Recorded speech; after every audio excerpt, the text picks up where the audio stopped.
saying YouTube. I tried so hard to stay here in Africa, but I really think my time is up now. I had enough. I cannot afford to live here. I feel broke and I feel poor in Africa. I feel like I'm going to be out there selling some shit soon because this ain't making no sense to me. I pay $130 a day to drive around in a truck.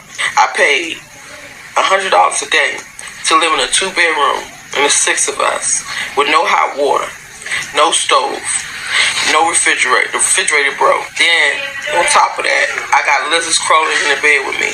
I live in America in a mansion, and we don't have to put no water on the stove. We got steady hot water, steady electricity, and the only time our electricity get cut off is when we don't pay the bill.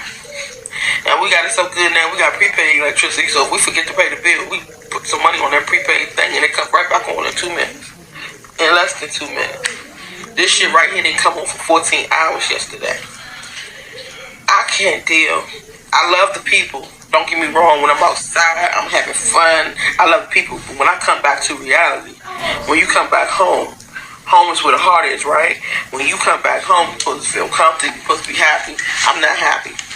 Every house I look for, the house is expensive as hell. Oh my God. $200, $300, $400, $500, $600, $700, $800, $900, $1 million to live in a house where you look outside and all you see is turkeys and ducks and chickens and sheep and old malnourished cows. I didn't even pay that much for my house in America. And everybody I talk to is saying the same thing. Oh, this house is $500,000. Oh, this house is $200,000. This house is $300,000. I'm like, I can't afford to live here. I cannot. I paid $100,000 for my house and a good ass community. But y'all, I'd rather go back to America and deal with the racism in America before I sit here in Africa and deal with the bullshit bribery, the bullshit fraud, the bullshit scams, the bullshit too expensive, the bullshit not having no snacks, the bullshit not having no food, the bullshit electricity, the bullshit hot water, the bullshit what's that shit called that be coming down? The bullshit animals, it's scorpions outside the house, it's big ass spiders, it's big ass lizards, colorful lizards you ain't never seen before, all in the fucking room with you, sleeping with you. All the bullshit people trying to scam you when you go outside thinking you rich, so they trying to get more money off of you. I'm really trying to wrap my head around this shit. I'm really trying to wrap my head around how are Americans coming to Africa and being happy. Please comment down below, because for me, I'm ready to go.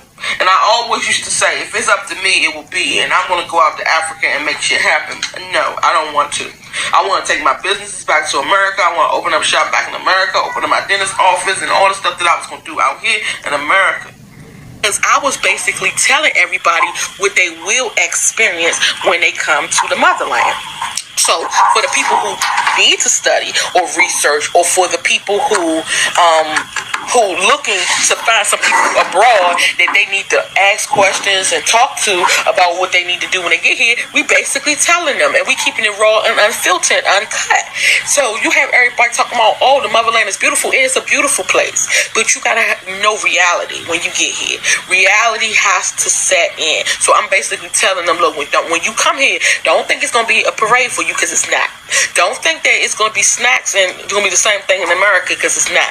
That electricity that you used to being on all day, it's not gonna be none of that. I already knew that the electricity gets cut off all the time. I see the Bag family, I seen R. Kathy, I seen all of them experiencing electrical outages. I already had set forth and looked up some places where when I get here, I can buy solar panels for my house, because I knew the electricity wasn't gonna be good.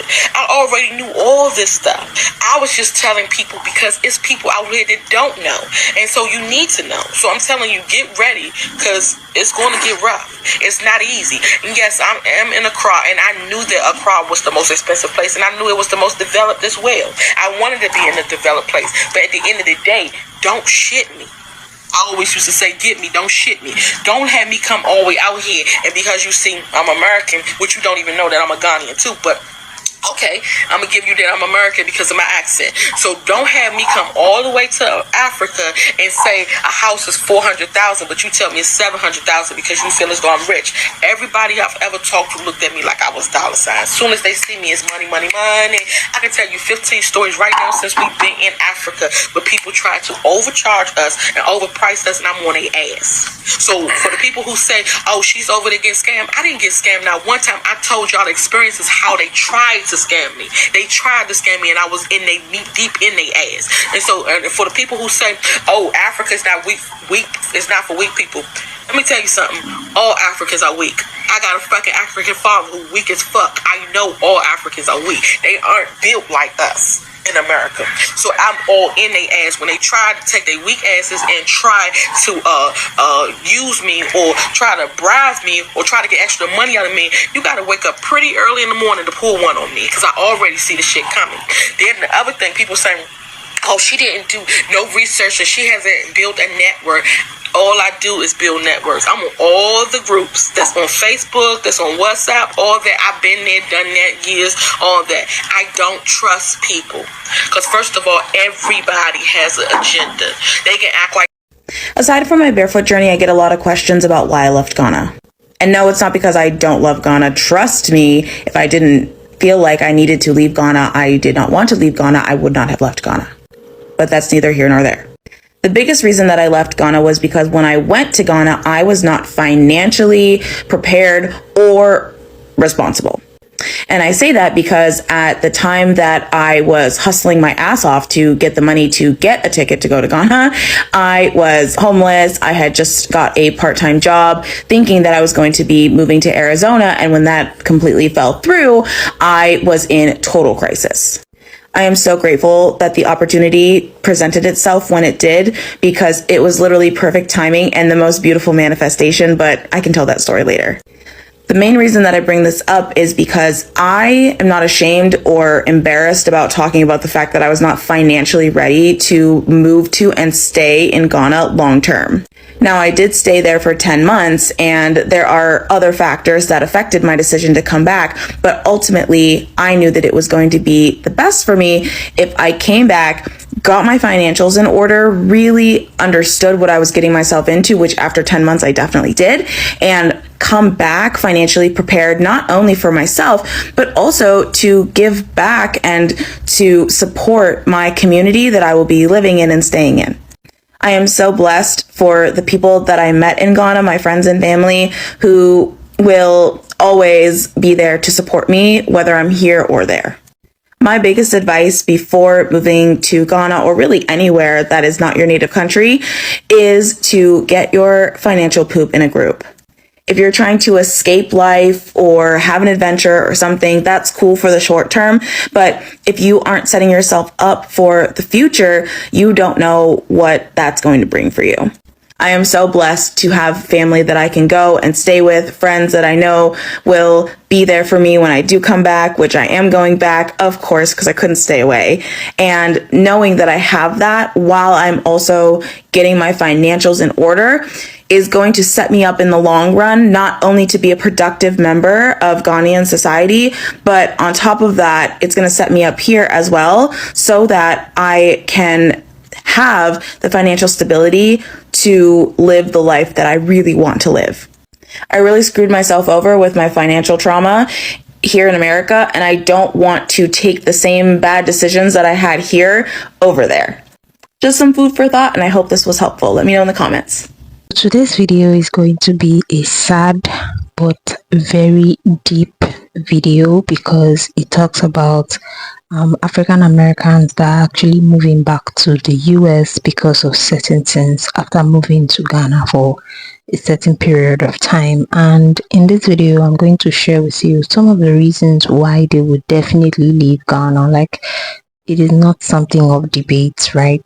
This is some of the reasons why they will pack their bags one day and leave. And just like the video you saw before, you are seeing this one right now, That's a lady or two ladies complaining about certain things and some of the reasons why they finally had to leave Ghana, and I'm going to just expatiate and then add other points to it that they probably didn't mention, but these are some of the things that will make African Americans to actually leave Ghana, or Americans generally to leave Ghana. And if you are somebody or an American or African American that is planning to come to Ghana, or whoever you are, like especially if you're looking to stay full permanently or long term, right? Okay, so from the angle of the two ladies that just said their experience, or that just narrated their experience, you can already see that one of the major factor that will make African Americans to definitely walk away from Ghana, like to pack their bags and just move away from Ghana, is finances. Now, I've always said this in my videos talking about moving to Ghana and all of those things, or living in Ghana, that the cost of living in Ghana is very, very high. Like, you are not even going to believe. It's very, very high. And that is because for the standard of living that most African Americans are looking for, it's really, really expensive to fund that kind of lifestyle here in Africa, because um the standard of living in America is very high when you talk about converting it to, cities or to African currencies, and, to fund it. It is really, really high. So imagine that lady paying $100 per day in a house that she's living in Ghana, and then to get a house of your own or to buy a home of your own, you should be looking at 100,000, 200,000, up to $1 million. It's really, really expensive. And then again, you will have to do every other maintenance that comes up. You have to pay some other bills like your lights, your water, and every other thing. Like, it's really expensive, trust me. So if you are coming to Ghana, just make sure that you have your finances checked. You have a lot of money, because I had one lady, I forgot to add that video, but then I had one lady that came to Ghana, or that relocated back to Ghana, and she relocated with about $45,000. Trust me, it is very, very expensive, because even with that $45,000, like within 3 months, that money is gone, because she's going to pay rent from that money, and she's going to be, paying for her everyday living expenses from that money. And trust me, it is super, super expensive. And this is something I want to talk to Ghanaians about. Like, you people are making living in Ghana hell for foreigners or people that are looking to move to Ghana, because trust me, that is so high. Even if I know that the living standard, or the standard of living, is quite high, but you guys, it is really, really way more expensive than for that kind of standard of living in the US. Like, you charge even more than people that live in the US, and it's ridiculous, because I mean, like, to number 2 point, which is the fact that you guys always rip foreigner off. You increase your prices, and you make it look very, very difficult for them to really afford some of this stuff. Because trust me, you will never see, or you would not see much of Ghanaians, living in these apartments and paying for that kind of amount, right? They don't pay that amount. And even if I know that all of these foreigners may not be able to, live among the locals or whatnot, but then again, the bunch of people living in that particular region that has that high amount of money, or that high rentage amount, are mostly foreigners. And that is because, of course, they are going to charge you so much. They are charging so much. A Ghanaian cannot be able to afford that. Of course, they will move to a place where they will be able to afford. So it looks like you specifically made this particular kind of building or house or whatever for Americans, because, or foreigners, because you want to overcharge them for it. And this is regular houses. If you go to other places, maybe, let's say, okay, let's just say Accra is so expensive, but if you go to other places or other parts of Ghana, it is going to be cheaper, right? But then once they know that you are a foreigner, you're an African American, price goes up. Like, price goes up. If you go out, you want to buy stuff, you want to buy anything, price just go up automatically. And this does not just happen in Ghana, it happens everywhere in Africa. That is horrible, but it is the truth, right? It does not just happen in Ghana, it also happens in other parts of Africa. Africans just feel like they need to get more money out of you because you are from America. And it does not just happen to African Americans, it also happens to Africans that were in America and then maybe moved back or came for a visit to Ghana. Like if I travel to America and I move back to my home country in Africa, the people around me know that I left for America and I'm back. They would definitely charge me twice the price. It's now making it look like a culture for anybody that is not living in Africa or anybody that has not been in Africa for a long time to be charged double. And this is making coming to Africa very, very difficult. Really, really difficult. That is number two. Number three reason why African Americans may not be able to live in Ghana for a long time is the way the system works in Ghana. Now, you guys, it's really, really hard to be able to blend in into society where you don't know, right? Into a society you are just coming in for a period of time, or into a society you are just coming in and you are planning to live for long. It's just like Africans moving to America. They are going to need to blend in to how the system works and all of that, get to know what they do, what they don't do, what the law says, what the law not say, and all of that. But in Africa it feels a bit difficult because most of the times the laws don't work, and also most of the time some of the things that you think you know may just be switched up against you, right? I can understand that as an African American, right? You grew up in America where system works, where things actually function, where laws are actually followed and nobody's above the law and stuff like that. But coming to Africa where you just want to, after many years living in a functional society, and then you come to a society that has a little bit of dysfunction and everything, it's going to be really hard for you to assimilate. It's going to be hard for you to understand why they do some certain things. And even when you think that you've known it or you are trying to catch up, it just switches on you. It just changes. So it's going to be really hard for them to know how the system works in Africa and then be able to assimilate and then leave, right? Another reason is going to be for the fact that you will not still be seen as an African in Africa. Nah, a lot of people, a lot of African Americans have really complained this a lot. I see videos of them sharing their experience, and one of the things that they always say is the fact that Africans see them as Americans, right? And when they are in America, Americans see them as Africans, and that is it. And that is why you get to be charged double. That is why you get to face some of the crises that you face when it comes to financial crisis and all of those things. Because here in Africa, people that have traveled abroad or that have lived in the US are no longer seen as Africans in our society or in the society, right? They are seen as Americans probably that came here because they know that you will not be able to, bear the harsh conditions of Africa, and then you will leave. So they see you as Americans, and this is something that is going to make African Americans want to go, because it is not a welcoming environment and it is not a welcoming situation, right? If you don't see me as part of you, I'll be scared to want to stay or want to remain.